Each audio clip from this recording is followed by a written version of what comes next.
Alors, correction donc de l'exercice numéro 3 de la série sur la fixation d'un prix de vente. En tant que distributeur, vous organisez une promotion avec réduction de prix pour un produit A. Le prix initial de l'article A est de 62 euros TTC avec dedans donc une TVA à 20%. Habituellement, vous vendez 500 articles par semaine. Votre taux de marque sur leur taxe est de 14%. Première chose, premier rappel, le taux de marque de 14% signifie que la marge est de 14% du prix de vente. Vous envisagez de faire une réduction de 10% pour les clients, donc on est d'accord, 10% du prix de vente de 62 euros. Cela vous coûtera également 150 euros de PLV. Donc c'est probablement une offre promotionnelle qui nécessitera un investissement en publicité. Quelle quantité de A faut-il vendre si l'on veut réaliser au minimum le même montant de marge que celui réalisé habituellement? En effet, si vous faites une promo de 10% sur le prix de vente, on peut s'attendre à ce qu'il y ait une augmentation des quantités vendues, et heureusement d'ailleurs, parce que le fait d'accorder cette réduction de prix va baisser notre marge, et du coup, va falloir se rattraper sur la quantité vendue si on veut maintenir la marge habituelle. Et donc, la première chose à faire, c'est de calculer la marge que l'on réalise habituellement. Alors, je passe sur mon corrigé. La marge qu'on réalise habituellement sur le produit A, comment je la calcule? Le produit, je le vends 62 euros TTC, je le ramène hors taxe. Ça me donne 51,67 euros. Je rappelle que si le taux de marque est de 14%, cela signifie que la marge représente 14% du prix de vente hors taxe, soit une vente unitaire de 7,23 euros. Très important, j'en déduis que si je revends mon produit 51,67 euros, alors que je me fais une marge dessus de 7,23, c'est que je l'ai acheté 7,23 euros moins cher que son prix de vente.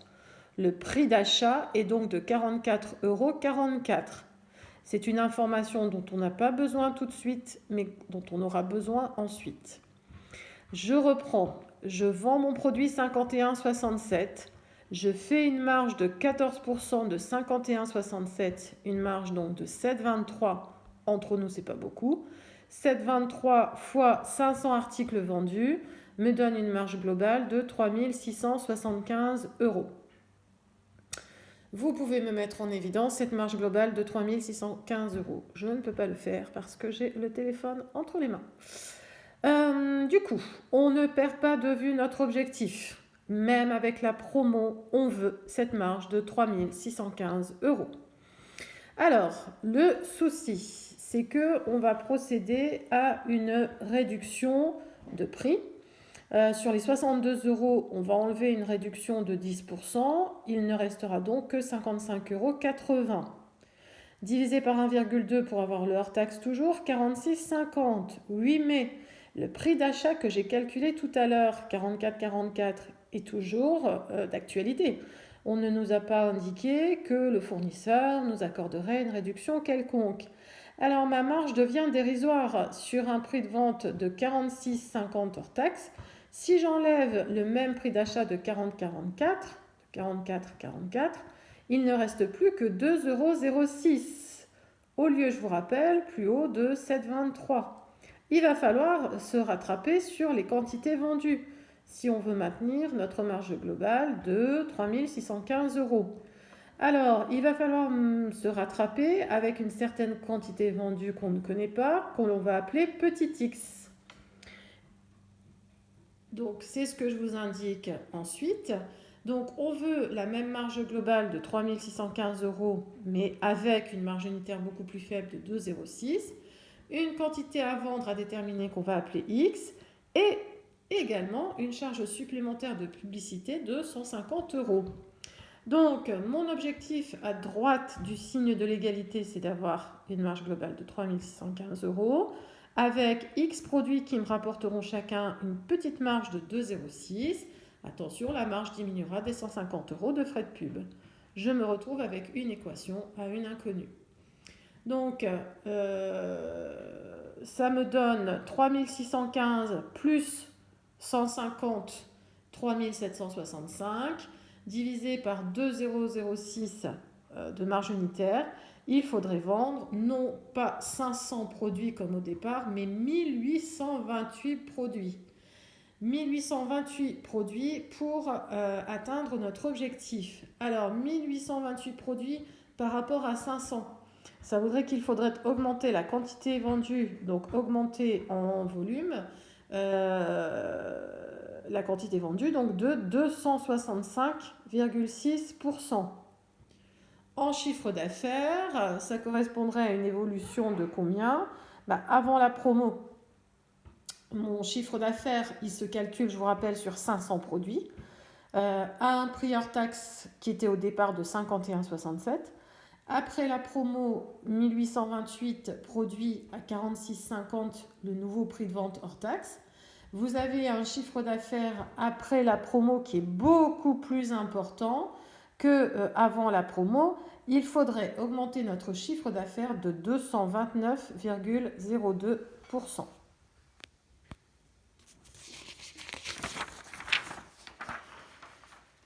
J'enchaîne sur la suite de l'exercice. On nous demande dans cette question numéro 2 de calculer également le taux de marque. Alors le taux de marque, je vous rappelle que c'est la marge sur le prix de vente si on raisonne à l'unité, la marge globale sur le chiffre d'affaires si on raisonne en globalité. Donc ici, de toute façon, ma marge avec la promo, elle serait la même qu'avant promo. On a dit 3615. Pour un nouveau chiffre d'affaires à réaliser beaucoup plus conséquent, 85 002. Ça veut dire que mon taux de marque serait extrêmement faible, 4,25%. Alors c'est vrai que le 4,25%, c'est plus le 14% de tout à l'heure, mais c'est normal. Je vous rappelle qu'on fait une baisse du prix de vente de 10% et qu'en plus, on n'a aucune réduction de notre prix d'achat. Donc souvenez-vous, notre marge unitaire n'était plus que de 2 € et quelques contre je ne sais plus combien c'était tout à l'heure, 7,23 je crois, de mémoire. Quoi d'autre ? Alors il y a aussi les frais de pub qui ont un petit peu diminué notre marge. Alors j'ai recalculé le taux de marque sans les frais de pub. Donc du coup la marge sans frais de pub elle serait de 150 € plus élevée. Ça améliore légèrement notre taux de marque. Alors, dans cette entreprise, il n'y a pas que le produit A, il y a aussi un produit B. Et le souci, c'est que faire une promo sur le produit A, ça va avantager le produit B, mais dans cet exercice, ça engendre des conséquences négatives pour le produit B. Alors le produit B, habituellement, il est vendu à 48 € TTC. Hors taxe, 40 €. Sur ce produit B, on fait une marge au départ qui est donc de 14% de 40 €, 5,60. Au passage, j'ai recalculé le prix d'achat hors taxe. Si sur un prix de vente de 40 €, j'ai pris une marge de 5,60, alors c'est que mon prix d'achat était de 40 moins 5,60, 34,40. Au départ, je vends 900 produits qui me dégagent une marge unitaire de 5,60.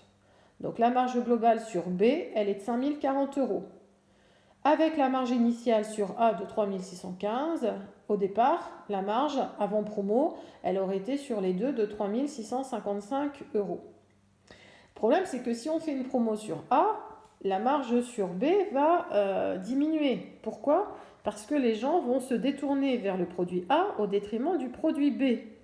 Alors du coup, certes, si je vais vendre 2300 produits A, mais à côté, regardez, je ne vais pas en vendre 900 des produits B, mais seulement 900 moins 30%. Je n'en vendrai plus que 630. Alors, sur le produit B, je ne fais pas de promo, donc ma marge elle est toujours de 5,60. Mais sur le produit A, je fais une promo, souvenez-vous, la marge elle est plus que de 2,06 €, moins les frais de pub. Alors, quand vous calculez les marges sur A et B avec la promo et que vous additionnez, vous avez la somme au milieu qui est de 8116 €. Au lieu de plus haut, 8655 € sans la promo. Résultat des courses, vous avez une différence entre les deux de moins 539 €.